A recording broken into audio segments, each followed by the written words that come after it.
We are on a world tour. Hey! We are on a world tour. Hey! We are on a world tour. Hindi, natutuwa lang ako kasi, alam mo yun, ulanin na dapat umuulan na. Pero bakit ba biglang umaraw? Umaaraw. June na. Umuulan na dapat. But somehow, naisip ni universe na, wait lang. Gusto kong paarawin para makapag-staycation naman tayo. O, diba? Pang-apat na hotel ko na to. Nagsimula ako nung summer, end of summer, and then ngayon pang-apat ko na. Again, this is not to brag. Pero alam mo yun, for some reason, bakit ba sa universe ay pinupush ako na, go mo na! I-go mo na yan! Huwag mo nang pag-isipan! Mag-book ka na! Hi! So ngayon, keto ha, kanina is magda-dine-in dapat ako.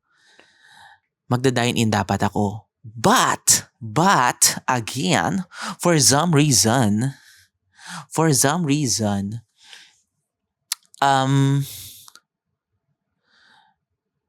naisip ko mag-buffet. Hindi kasi yung prices, eto, nasan ba yung camera ko? Ayan. For some reason, kasi yung prices is nasa, alam mo yun, nasa mga 800 din kasi yung mga pagkain. Ayan na naman tayo sa scarcity mindset na naman. Pero hindi, nasa 800 kasi yung mga pagkain. Kasi nga hotel price. Ano na yun? It's just that, naisip ko, pag pinush ko na buffet, diba, mas marami na ako makakain dun. Which is gano'n na nga ang mangyayari. So, hindi naman ako pwede. Ayoko naman mag-vlog doon sa may buffet area. Nakakahiya naman doon sa mga tao. Pero syempre, daling ko yung camera and then papakita ko yung mga pagkain, di ba? Ito yung isang, wala lang. Fun side nung sa vlog.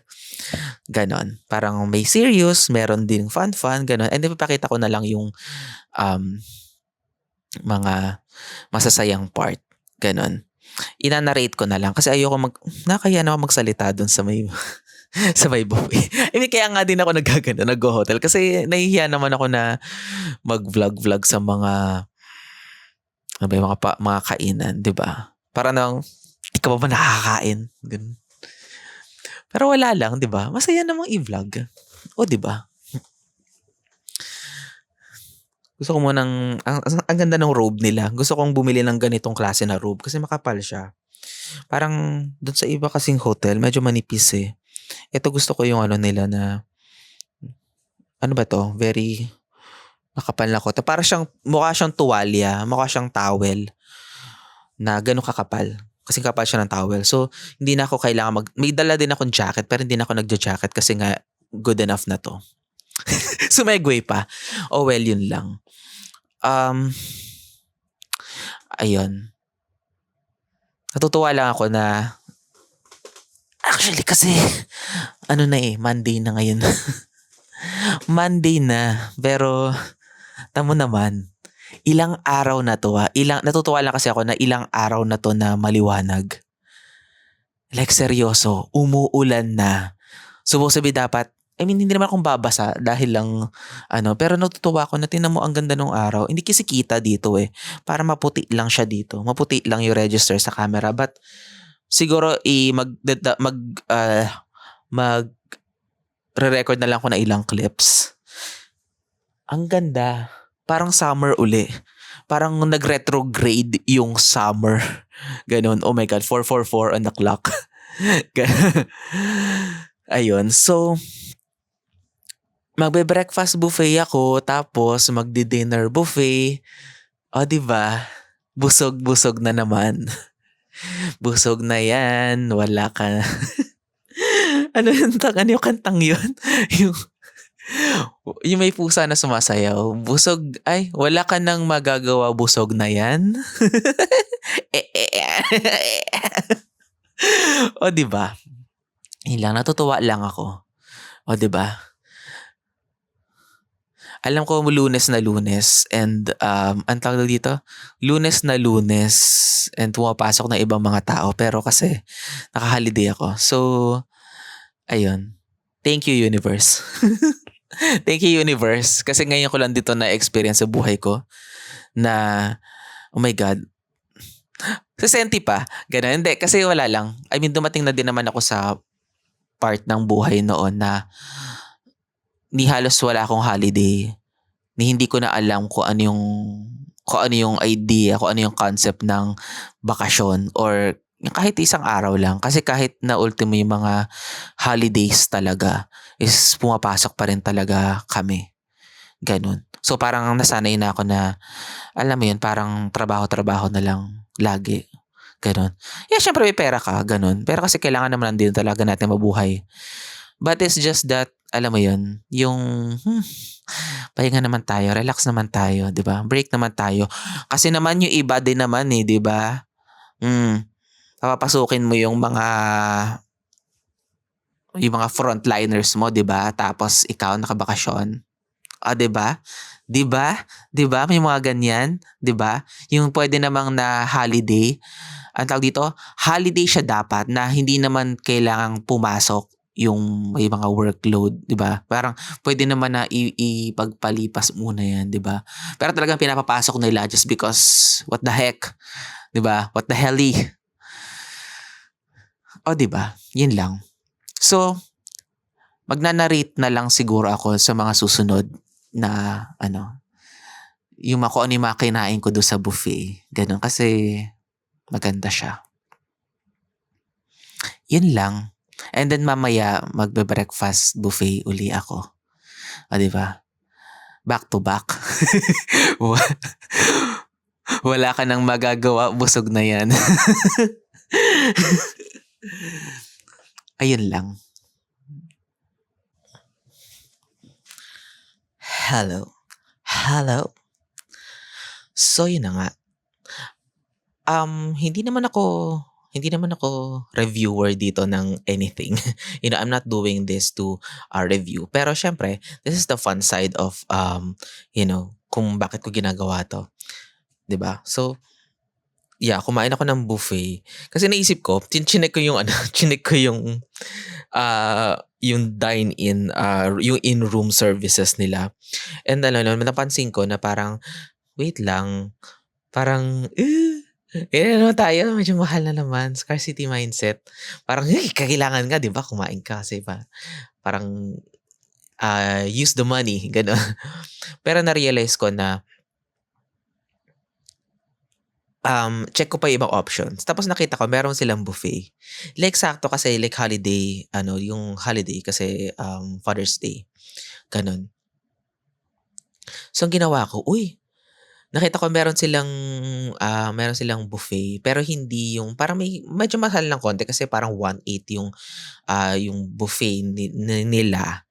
Pero nataon siya na since Father's Day. So meron silang parang may additional may it's an event ganon. So meron silang special. So nasa 2,000 yung buffet. Tapos naisip ko, paano kung magutom ako sa buong gabi ng ilang beses? O di nasa ganung halaga din yung gagastusin ko.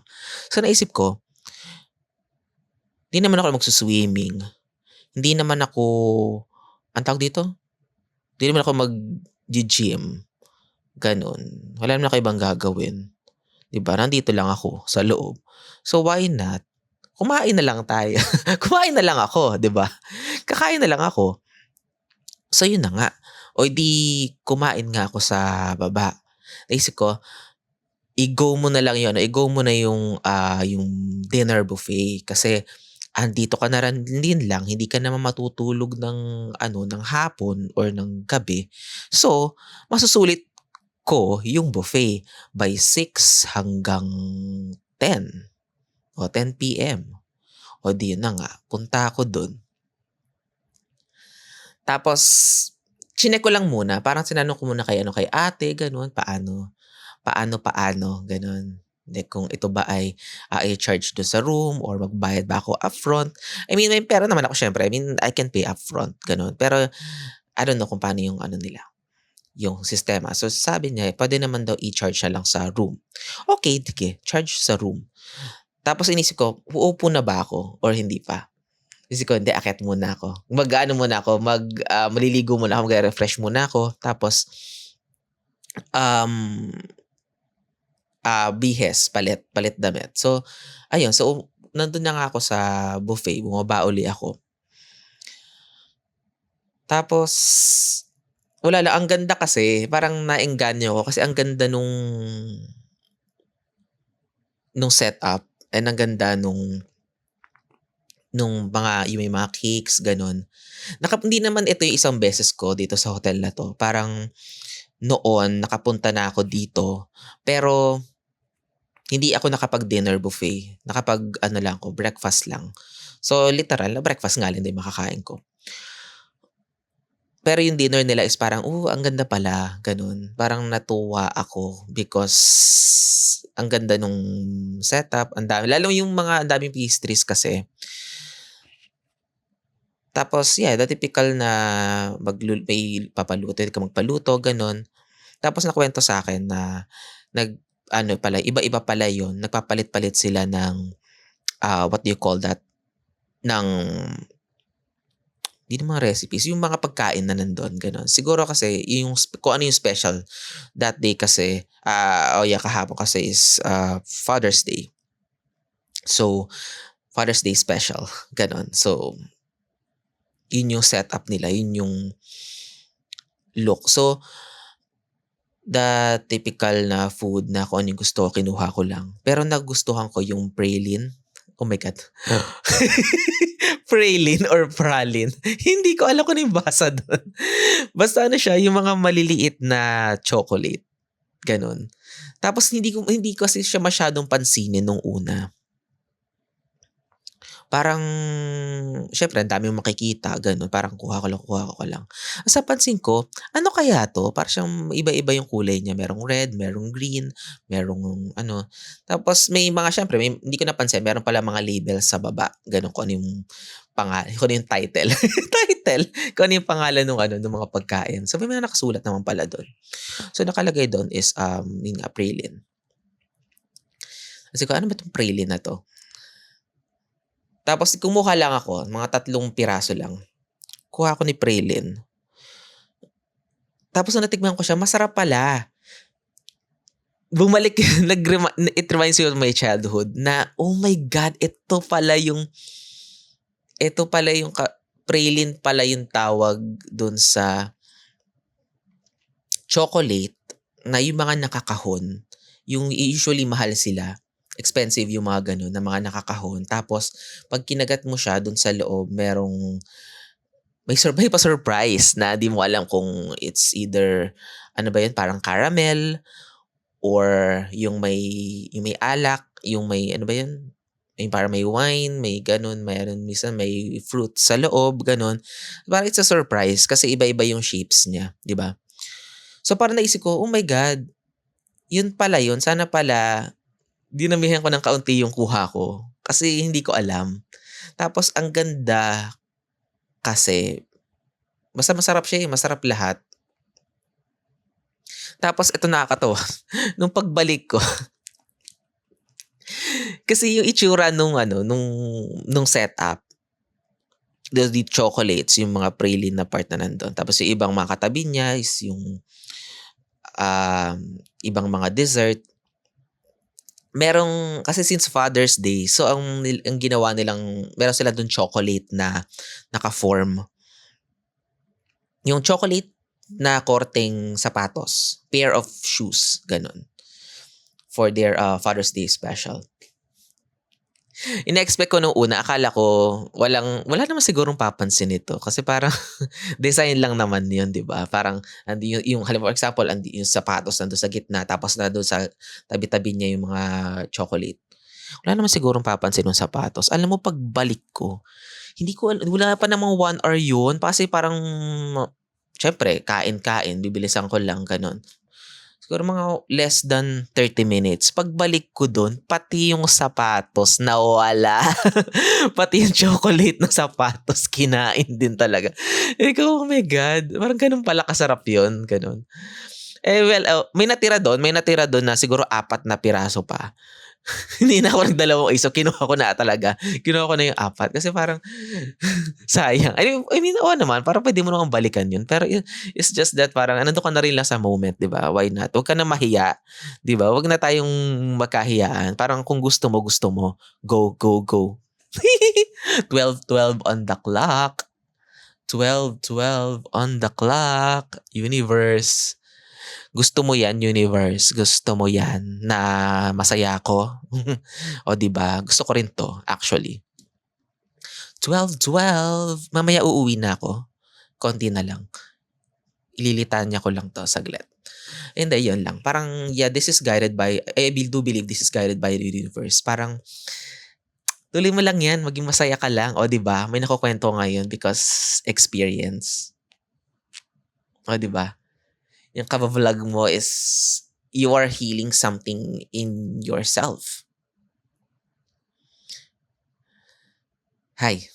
Masaya. Masayang experience. Ilang. Tapos, ang nakakatuwa pa nito, nung bill out na, meron pala siyang 20% off. Hindi ko alam.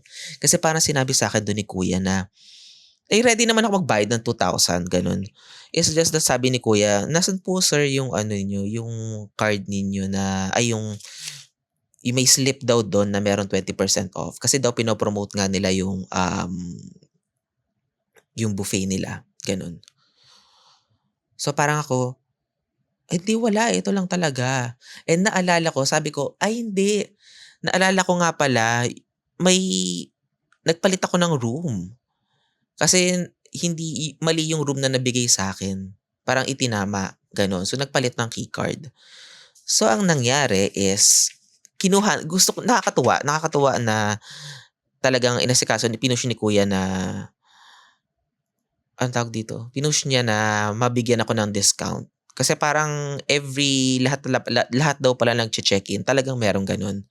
Well nga naman, may point kasi parang kung magpapapasok ka ng mga tao, 'di ba? Like halimbawa, mag-check-in yung mga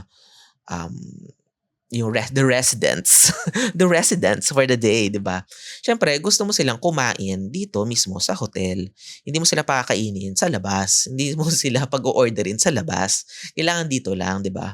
Para kasi napapansin ko siyempre pag sa buffet din, 'di ba? Kailangan maubos yung food 'di ba? Parang manghihinayang ka, ang daming sayang. Pero yun nga, hindi naman lahat is kakain. So, 'di ba? Kailangan nandun yung marketing na dito ka kumain, 'di ba? O ayan, may discount, ganun.